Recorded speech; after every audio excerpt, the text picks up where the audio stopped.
Worldview is a phrase that's tossed around quite a bit, and sometimes people are not crystal clear on what it means. I like to think of it this way. A worldview is a view of the way the world is. It is a picture of the nature of reality, okay? It isn't just a religion, something we prefer or like or enjoy. It is meant to capture the way the world actually is in itself.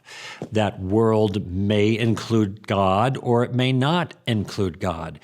If your worldview includes God and there is a God, then your picture of reality is accurate at that point.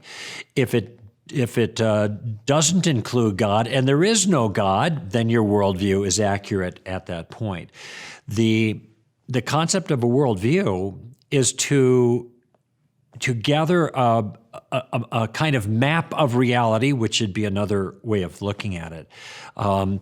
Maps are characterizations of the way the topography actually is. And if you use a map that's not a good one, you might drive off a cliff, right? Because reality is different than the map is. So this is the whole concept of worldview, mapping out reality, getting a picture of reality. As a Christian, I'm convinced that the picture of the world that is described in Christianity, in the biblical worldview, is accurate. And the reason that I can say that is because I've seen the ways in which the particulars seem to fit or match up with the way the world appears to be.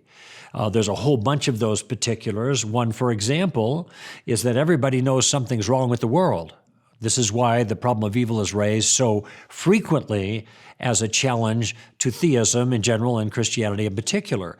People know something's wrong with the world. Well, I think they know there's something wrong with the world because there is something wrong with the world. And by the way, this fits the Christian worldview because the problem with the world starts in chapter 3 of our story, takes 66 books to get resolved, but it's consistent with our worldview. In other words, the problem of evil is not a surprise to us. It fits. And there's a response to it, okay? Take atheism, though. Atheism is a worldview which includes no God. And if it includes no God, then there is no grounding for a universal law, which people break when others complain about the problem of evil, right? So if there is no universal law, there can be no breaking of the universal law. And if there's no breaking of the law in the world, there can't be evil in the world. What I'm saying is, if atheism is true, then there is no problem of evil. But there does seem to be a problem of evil in the world. Therefore, at that point, atheism does not match the world, and therefore it is not an accurate worldview. That's some examples about how the particulars work together to either confirm or disconfirm a picture of reality, a worldview.